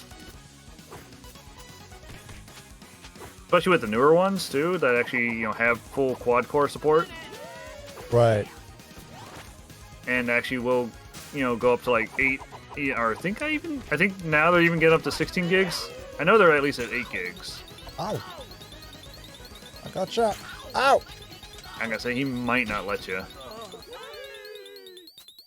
Oh, he's dead anyway, so it don't matter. I got shot. Nice. But yeah, I mean, there's a lot of different options. And it's just like whatever's works best for your area, for your comfort level. That's the ones I recommend. There's no use in like arguing emulation versus like real hardware anymore. Right. Because even I have a lot of real hardware. I still like using the emulator for a lot of stuff, because there's some things that I can only play on the emulator, or that I just don't have. Like I don't have an EverDrive, so don't want to, go out and buy one right now. Right. Because they do get a little expensive, But they'll allow me more options later if I want to play off real hardware, so it is that option. But for right now, I can just use the emulator, and I get the achievements and stuff. And you can set up some of those for using with hardware, too, for retro achievements. Oh, yeah? There are ways to do that, yeah. That's kind of cool. Yeah, so like I said, there are lots of options, and that's what's great about retro gaming right now is you have those options. It's not like, oh, I have to go spend $1,500 to build a PC. It's like, well, I can go get a cheap pre-built, or I can go get a cheap office PC and just build it into a gaming PC, or build it into something cheap that I can just use. You can use 10-year-old hardware and be just fine. Yeah, that's technically what I'm doing right now for streaming. Is I have my old Xeon system. That's the thing, yeah, right. With retro gaming, is that you said you don't need like a super top of the line PC for that kind of stuff, right? Yeah, even if you just want to stream it, if you want, you can do like a cheap all-in-one system just for streaming. Like do an AMD, like a 3600G or something like that. Right. Or no, it's like a 5600G. Sorry, that's what I meant. That's the actual newer ones. But those are like what, $200 for the processor, and then you're spending like, maybe another $250 for like your memory and motherboard, and maybe another $50 or so for like case and power supply and stuff. Okay, it's not too bad. I mean, you're just talking, you could build a retro streaming PC for $500, $600, and then later on, if you really want to get into PC gaming, you can upgrade it when prices are more manageable, or when you got more money for it. That's another thing I'm big into is me, budget builds. Right, exactly, yeah. I want people to be able to get into streaming and gaming at as cheaply as possible. Which is like easier than ever, I would say right now. Like at this point in time, I know like back then, if you got into streaming, you need something like really good to stream it. Especially before, they had like hardware encoding from NVIDIA and whatever. Like you need some. Most of the people were using like 2 PC setups, like super like crazy expensive PC. But now you can basically do it on a budget, like I said, which is great. Yep. Yeah, you can do it on a single PC, or you can even do 2 cheap PCs, and then you'll lighten the load. Yeah. And it still won't cost you a ton. Exactly, yeah. I know when I stream, I'm on a single PC. Oh shit. That's a weird scoring, it's going up. Yeah, I've been doing, I think, dual PC sub now for like almost 2 years. Okay. But yeah, I usually stream. It's been pretty good overall. I usually stream on a single PC, but I'll try to go both. I'm considering, because I'm thinking of getting a new computer by the end of the year, because of all the stuff that I do. So I'll definitely be able to stream on the 2 PC setup, which I've been thinking about for a long time, to be honest. It's just like I haven't had the I mean, considering what I do on the side, like I should explain, because I do some digital art, I do some video editing, and I do like recently I got into Unreal Engine 5, so like I have to do some 3D modeling and stuff like that. So like I tend to think I need something kind of like strong to be able to do those things on top of just regular things. So like, yeah. So like for a long time I was like, okay, like the PC I have right now. Oh shit, is that still up on? Oh wait, that's the whole thing. Come here. Get over here. Ow. Like the PC I have right now, like with all the upgrades it has to this day, like I haven't put an upgrade in a long time now, but like considering that plus all the peripherals and stuff, like my PC right now probably cost me almost $3,500 total, which is not necessarily a lot, but just the thought of, and especially with what happened with COVID and how some components were really hard to find, like I was like, I don't really want to spend like another grand or two to build a second PC just to be able to do a 2 PC stream setup, right? But it's something that's definitely possible by basically anyone, right? Anybody who is interested into streaming or into like kind of production style kind of stuff, you don't necessarily need to spend like 10 grand on a PC to do that, which is great. No. Like, and like I said, there's, especially as now, like even the higher end stuff from like just even a couple years ago is now way cheaper than it used to be. Or the fact that there are server systems out there that you can get for pretty cheap that have lots of cores and memory's cheap on them. Oh shit! You're gonna die too. Don't die. Save me. Oh. Oh, he let me do that. That was so close. Oh my god! Kind brother, I got an achievement. Nice. Wow. Whew. I actually used to have this guy in action figure form. Oh yeah? Metalhead, he's pretty cool. That's cool. Dontel built him actually. Oh. Initially. Is he like the Ultron of Yeah, he's the he's actually like the robot turtle. What the?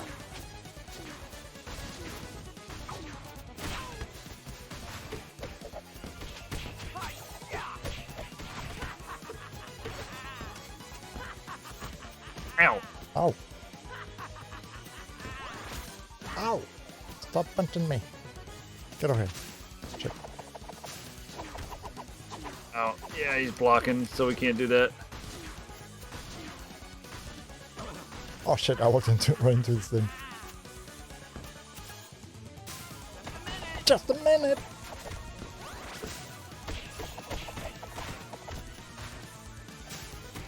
Oh, I freaking jumped on the other side. He's just letting us do that. Let's go, big damage.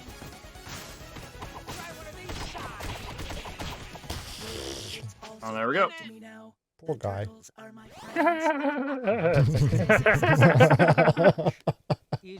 But yeah, I'm like, just the fact that there's so many like older server systems out there you can buy up parts from, and they work great for like streaming and gaming most of the time. And that's what this is. This is just old server parts mostly, except for like the motherboard. But even then, I know I've seen the same system basically on eBay for like 300 USD with memory, with 32 gigs of memory, you know, a 6-core, 12-thread processor, and a motherboard. And then all you need is just a solid state and a case and a power supply and a graphics card. Yeah, you don't even need like a super strong power supply or anything. Because yeah, exactly. It's like pretty low power. Because they don't use a ton of power. Like these older ones are a little power hungry, but not really, because they're server parts. Right. So you used to use like a, you want to do like a 3060 or something, or like a 6600 XT, or just 6600, like you can put 600 watt power supply, 700 watt power supply max. Yeah. I just use 1000 watt just because, you know, I always like having a lot of extra, so that way it doesn't have to run at like high fan speeds. Like it's good to have a lot overhead, but like I see a lot of well, especially because you know, the fact that graphics cards are like starting to pull way more power than they used to. Dude, this is insane. Like if the leaks are true for the upcoming for the 4000 series RTX card, this is insane. It's like the hell? 500 watts out of just a freaking card. Like no, that's like it's like R9 295 X2, you know, levels. Which was two, you know, R9 290Xs on one card. Yeah, I feel like we're in that phase where the manufacturers like Nvidia and AMD, maybe not as much, but at least Nvidia is like, you know what? Don't give a shit about power, about like power consumption. Just give power to the card, kind of thing, right? It's like push. Yeah, I mean the fact that Nvidia had to create their own power plug for these things. All kinds of like their own unique 12-pin power plug. Yep. Hey, what the heck, man? It's kind of crazy. But like I feel like it kind of comes and goes, right? Because they've done that before. I can't remember which generation of graphics card were like so insane. I can't remember if it was like the seven like the 700 series the on 700 NVIDIA series? were pretty insane. Right. Because they had, what, the 780 Ti was still pulling like 250 watts. Right, which at the time was like crazy. Mm-hmm. And then, AMD did similar things with like the R9 290X and then like the R9 Fury and stuff. Those pull down, my Fury will pull down like 350 watts. Right. No reason my particular Fury doesn't, because I'm using like the Fury Nanos now, and they only pull like 190 max usually. But they still have like 90% or 95% of the actual full power of like an R9 Fury. But yeah, like I feel like we're kind of going back into that kind of era where it's like, no, power is not an issue. Just make sure power consumption is not an issue. Like make sure that the card itself is super strong. It's like, what? This is kind of not cool. Yep. But I feel like, you know, like give it a generation or two, and then they're gonna figure out a way to have like better performance for better power consumption. Because that's what's happening. That's what happened with the 10 series and the 20 series to some extent, right? They're not super power hungry, and then with the 30, it kind of started climbing again.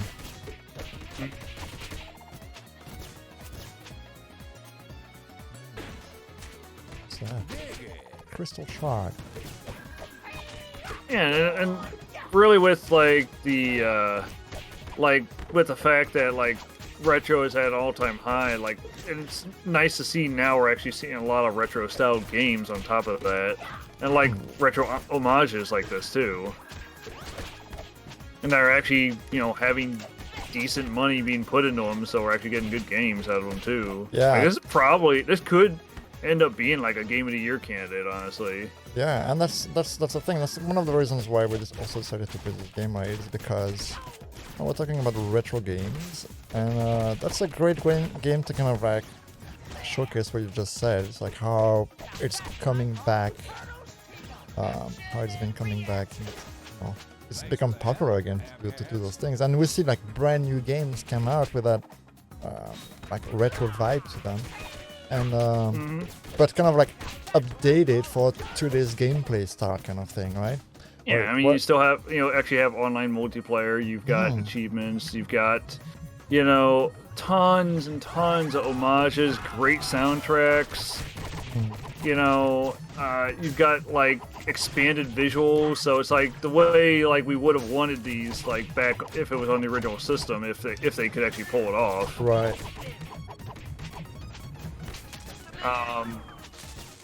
Without all the limitations that obviously you would have had on an actual real console. Right. Which is good. And yeah, and so like this supports up to 6-player co-op. This is crazy. Can you imagine 6 people in there, how like chaos that is. Oh god, yeah.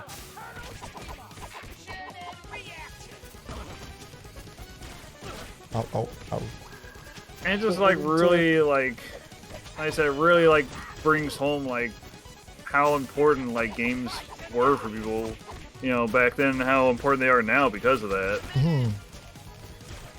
And really like brings home like, you know, that people still really care just, you know, more about the gameplay than they do about the graphics overall. Like graphics are great. I love really beautiful looking games like Devil May Cry 5, you know, Resident Evil 2 remake. Right. Which are also nice because those are also very, you know, very well optimized games too. You know, Doom Eternal, Forza Horizon 5, very beautiful game, very well optimized, runs on like pretty much any system you throw at it. Yeah, Forza Horizon 5 is the last game on that particular engine. Gonna make the 6 and the new Forza Motorsport on a brand new engine.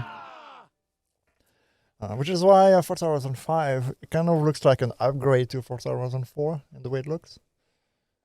But it still runs really, really well. Yeah, like I've been running on my old AMD like all-in-one systems just fine, like 30 frames a second. Right. As long as you knock it down to like 720p. which, be honest, a ton of people still run stuff at. All right, dude.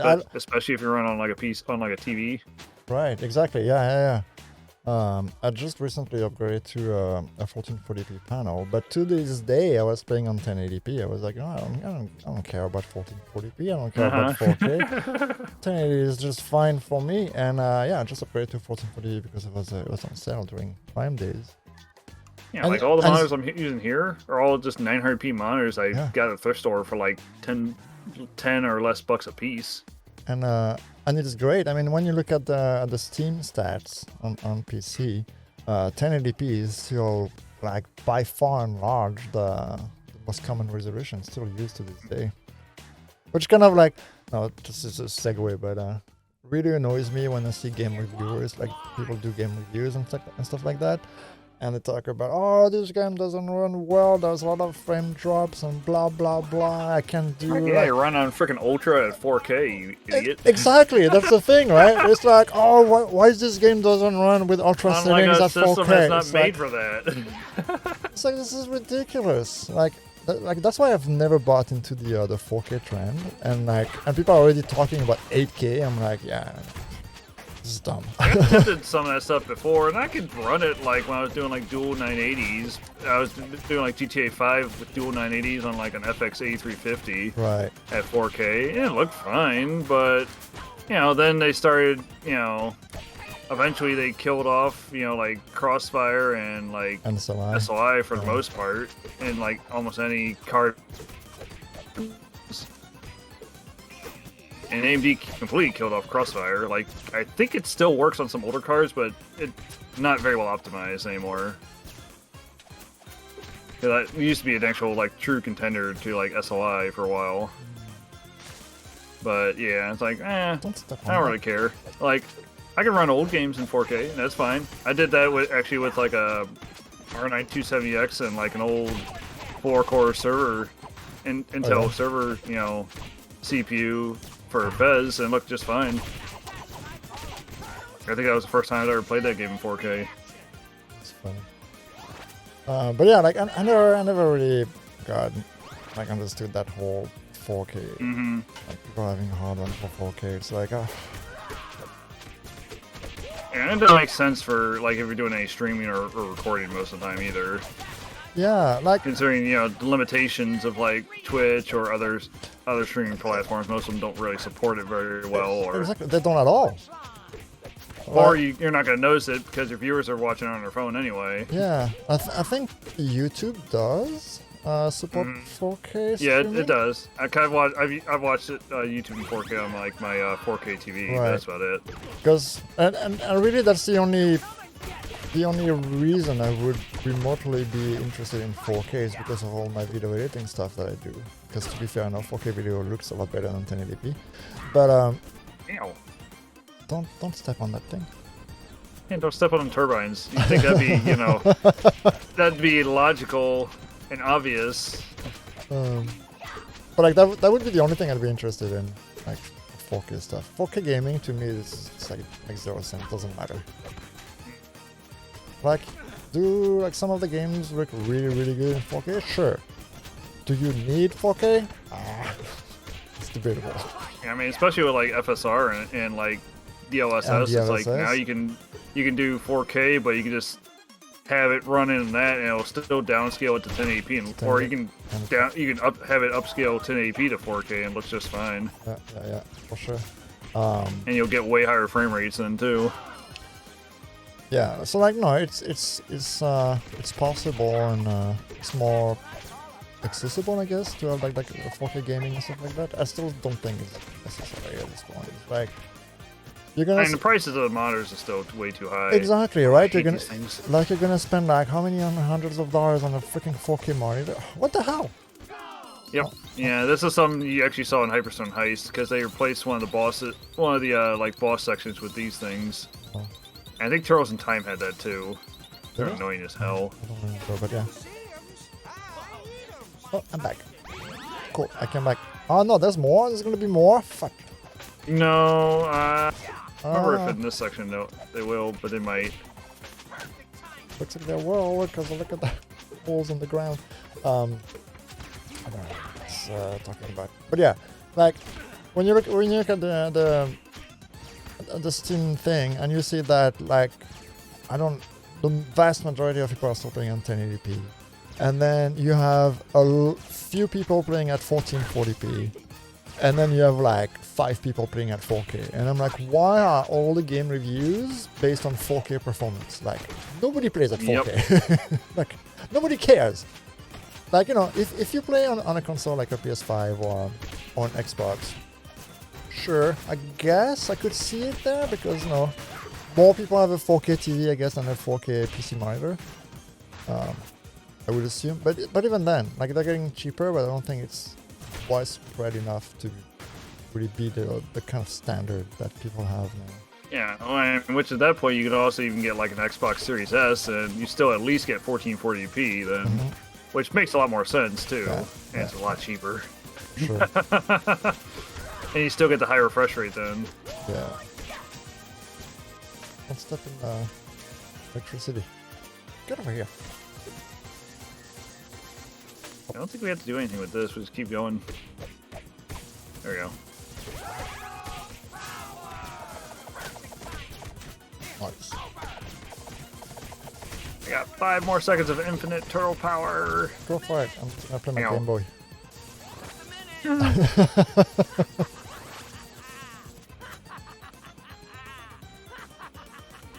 Watch out! Yeah, apparently because we're playing 2-player, we only have 2 supers each instead of 3. Oh, okay, interesting. Huh. I guess it's a way to balance it, or it would be just too easy. Yeah, they might update it recently. Cause I think I remember some people were mentioning it's kind of broken. That they were going to patch it out eventually. Right. You know, when you have, especially when you play with like 4 or 6 people, just get in there, punch up on the boss. Everybody is super. Boss is dead. But yeah, I mean, really, retro gaming is like definitely like really big, and it's especially look at the indie scene now too. Indie scene is big. Honestly, like the past few years, I've been having more fun with indie games than actual AAA games.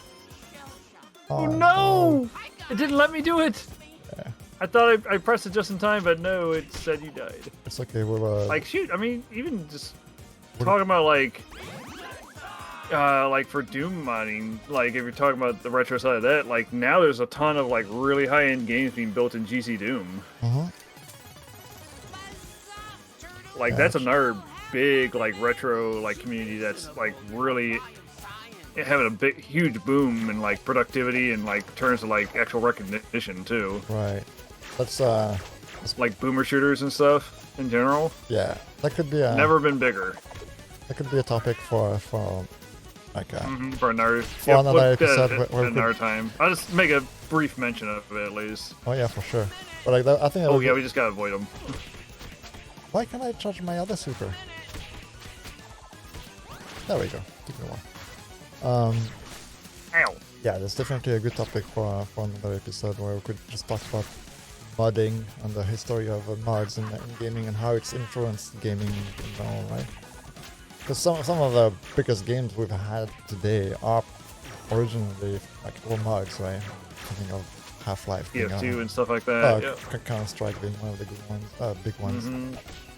But yeah, another day, because we're already we're already at 2 hours, and if we start on that, we're gonna be here for like 6 more. Yeah. Oh, easily. Oh no, you can't stand here. It hurts. But yeah, I mean, that's really the crux of retro gaming. It's like it's probably one of the best times to get into it in terms of like if you don't need the real hardware, right. Even if you do, there are ways to get into it for a cheaper price. There are lots of options. Like you're not stuck having to buy a retro console and then try to capture it and figure that out. Right. Yeah, I think that's like some I don't actually know, but I will assume that some people, when they think retro gaming, they think about that old hardware, right? Old systems, and maybe that's why for some people it feels kind of inaccessible because a lot of those things, what the hell, are like harder to find now. Depending on what they grew up on, right? But there are ways to still get into it like we've talked about, like through, Yeah, like even like retro computers you can actually get into. There's a lot of good emulators for them too. Exactly, and that's why it's a really, like, if you're into old games, retro games, and like kind of stuff like that, it's a really good time to get into it. And there are so many resources online. Like we'll put a bunch of links in the description, obviously, for that. Like so many resources online, like so many websites and people talking about it and everything. Whereas no, I remember back So in many my videos on YouTube and stuff. right, like back in my days, Like again, the retro YouTube and Twitch community is huge right now.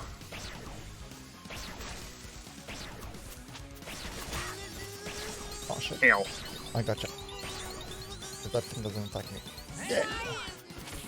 Science. Let's go. I got another one. But yeah, back in my days, like to do any kind of emulation, like you basically needed to know someone who knew how that whole thing worked, and like they'd either give you like a copy of their emulator, or like, or they direct you to some shady website to find They have it to and help you things set like it up. that. Yeah, that's how I was a lot. Now it's like, you know what? I kind of want to play my old games again. Just do a little bit of quick Google search, or like, you know, you watch guys like us, and then you can get set up in basically almost minutes. I die. And it doesn't normally take up a ton of space either. Like unless you got like a couple hundred like higher end stuff like PlayStation or Saturn or anything like that. Any disk-based system, you're gonna take up more space. But I mean, like any of the older retro games, they don't take up nothing. Oh, I didn't even notice you were down. Yeah, I was trying to res you, and then all the little bots and big lasers just came at me.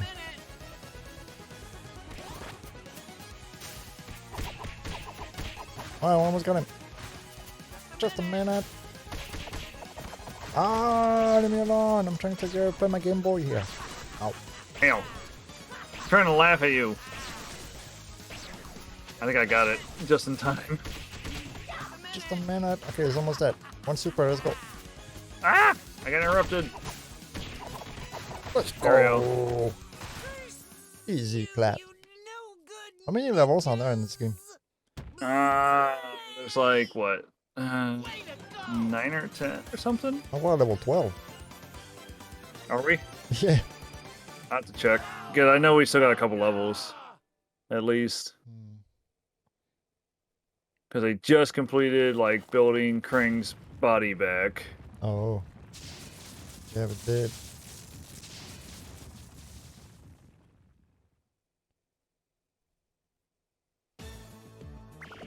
And then now we're in the... Oh, I always forget what the frickin', like, place is called. It's the Technodrome, but I don't remember, like, it's where the neutrinos are homed.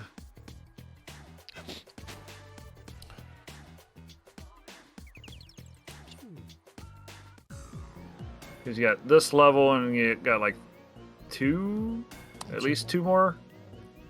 Well, how about, because we've been recording for a couple hours now, so how about we stop it here? This way we don't spoil the ending to the people watching. Yeah, and that way we can also see if the other guys are in.